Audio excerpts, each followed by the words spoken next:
Unless you rode a Sunnyvale by 9 a.m. tomorrow morning, everyone in the park's gonna see that tape, including Lucy, and that'll be kind of embarrassing. You blackmailing me? Just remember, Leahy, what comes around is all around. It's so cold.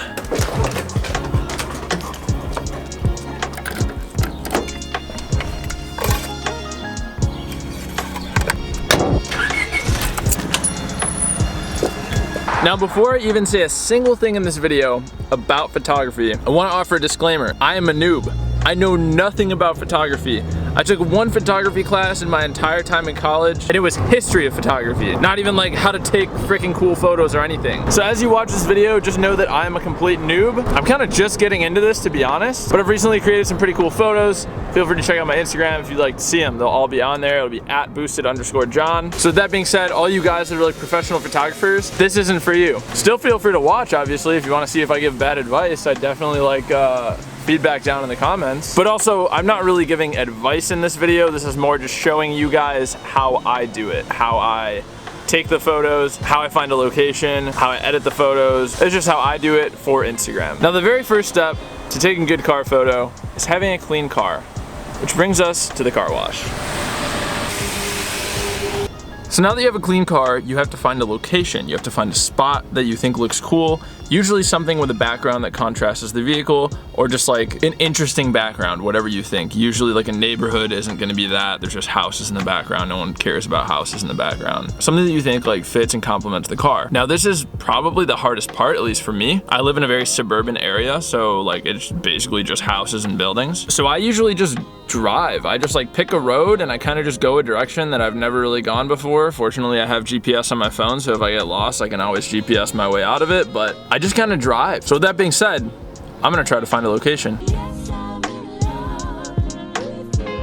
So now that you found your location, I chose this building. I've never been here before. I was just driving around. I saw a blue brick wall. Thought that looked pretty cool. So I pulled up in this parking lot, parked in front of the blue brick wall, and I'm gonna hop out and start figuring out how I wanna set my camera settings. Now, when you're shooting car photography, there's two things that make a photo look really good that I've noticed just from knowing nothing about photography and just by experimenting. The first thing is having a lot of background blur, a lot of depth of field in your photo. Now I shoot Canon. This is a Canon 80D, and my favorite lens to achieve that right now, just from what I've used, this is the only lens that I have that's prime like this, but this is a Canon 50mm f1.8. It gets such a nice depth of field, and I've been using this for low light photography as well. Just because this lens can let in so much light, it's fantastic for that. Generally, you don't want it to be too sunny, so like right now it's a little bit cloudy. I'm gonna pull out the Canon 50mm, I'm gonna toss it on this camera, and I'm gonna show you guys how I set up the camera. The second thing that looks really, really good is when the camera settings are right. When you have the exposure set right, when you have the ISO set right, and when you have the aperture set right. So with that being said, let's hop out of the car, let's take these photos, and let's head back home, and I'll toss them on the computer, and I'll show you how I edit them. Okay, so I have my camera on manual mode. You guys can see that there. And it's also on photo mode. So what I like to do right off the bat is switch it so I can just see the screen. And you can see it's way too bright. You can see the screen is literally white right now. So what we need to do, first off, I have my ISO set at 200, so I'm gonna turn that back down to 100. The next thing that I'm gonna do, I'm gonna set my aperture to like 2.5 to 2.8. Reason being, this is a Canon 50mm. It does have that super wide open 1.8 aperture, but when using that, you get such a narrow depth of field that you can only focus on like one spot. So if you guys see the car right now, if I were to focus my camera, I'm gonna be shooting like towards the corner of the car. This is, I think, like the best angle to shoot cars, like is at a corner. I usually aim for like the corner light. So I would usually aim like right here and focus on that corner. So I like to set my aperture a little bit higher than that 1.8. That way, everything that isn't, you know, right equal with this corner light, like the stuff back there isn't gonna be too out of focus. Neither is like the stuff on the hood. It won't be too out of focus. So I set that aperture a little bit higher than most people would. So I got my aperture set at 2.8 and now my shutter speed is at 25. I need to turn this way up. And you'll see as I do this, you're gonna finally start to see some color on the screen.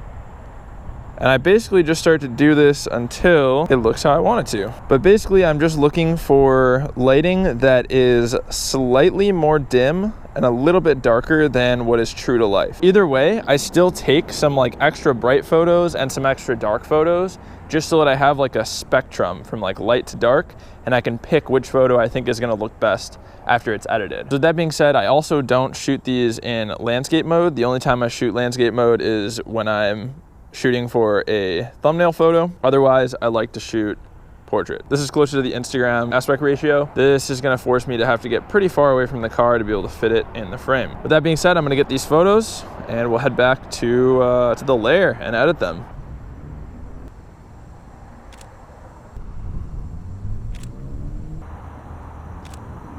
Okay, so here you can see we have the images loaded into Lightroom. We have this shot of the rear of the car. We have these two shots of the front. I didn't really like the side profile shot of the fender. Just wasn't a fan of how that turned out, so I decided to pick between these two right here, and based on the way that the lighting is looking, I think I'm gonna pick this one. Let me crop it. One of the things that you're gonna wanna do, especially if you're using these for Instagram, is to use the crop tool over here, and you're gonna wanna pick 5:7, and then you can adjust it however you want.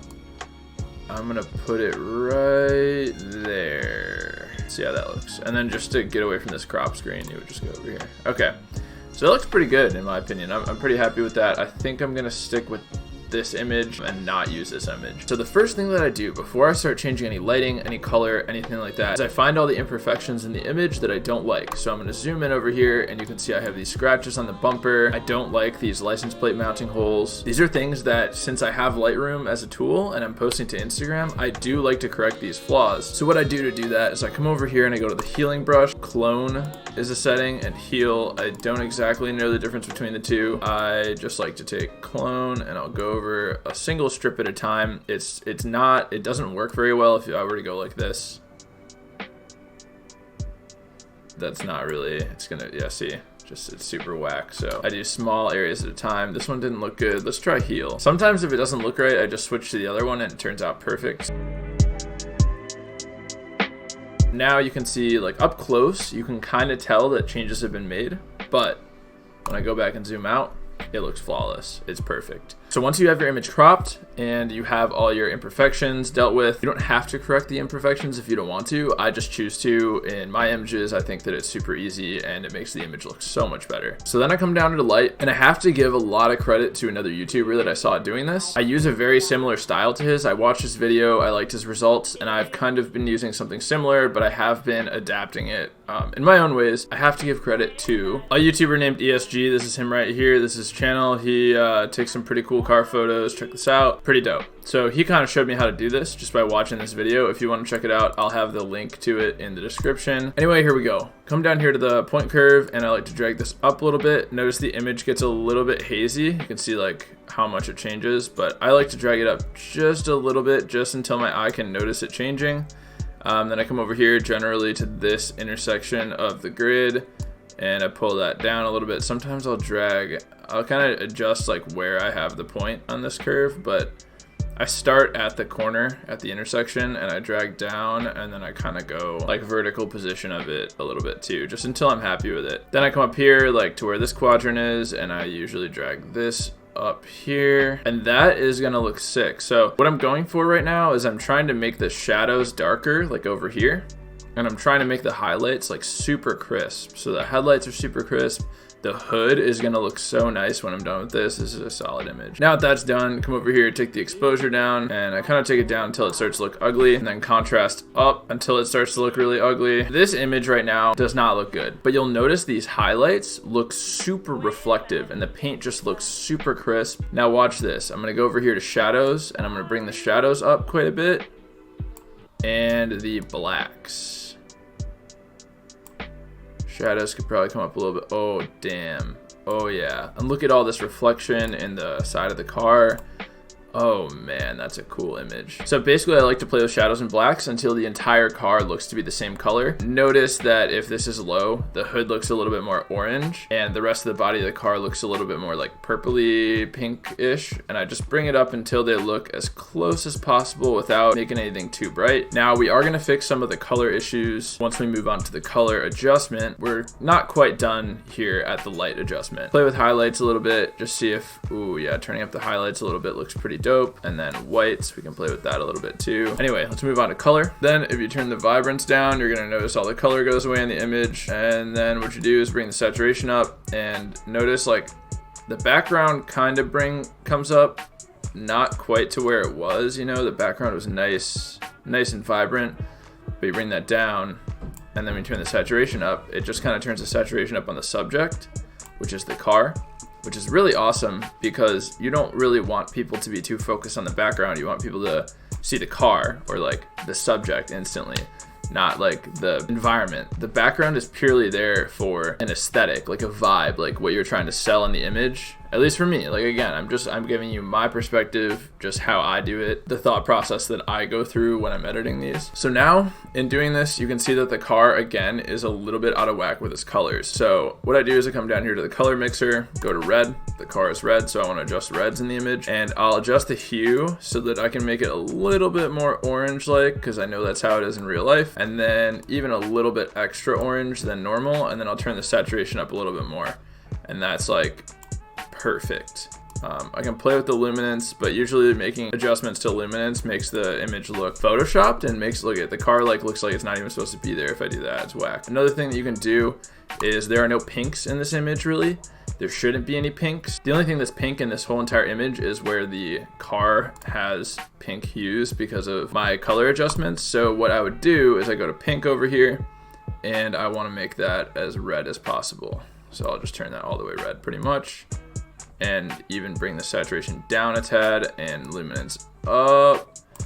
Beautiful. So now there are no pink hues on the car. Effects, I like to do a little bit of vignetting. Yeah, I think I'm gonna go with +6 on this. It kind of just adds a little bit of blur to the corners, which I like. It draws the eye to the center of the image. Clarity, I don't really like bumping clarity up too much. I'm literally gonna leave it at like 5. Bam! That looks so good. Here I can show you guys the original image.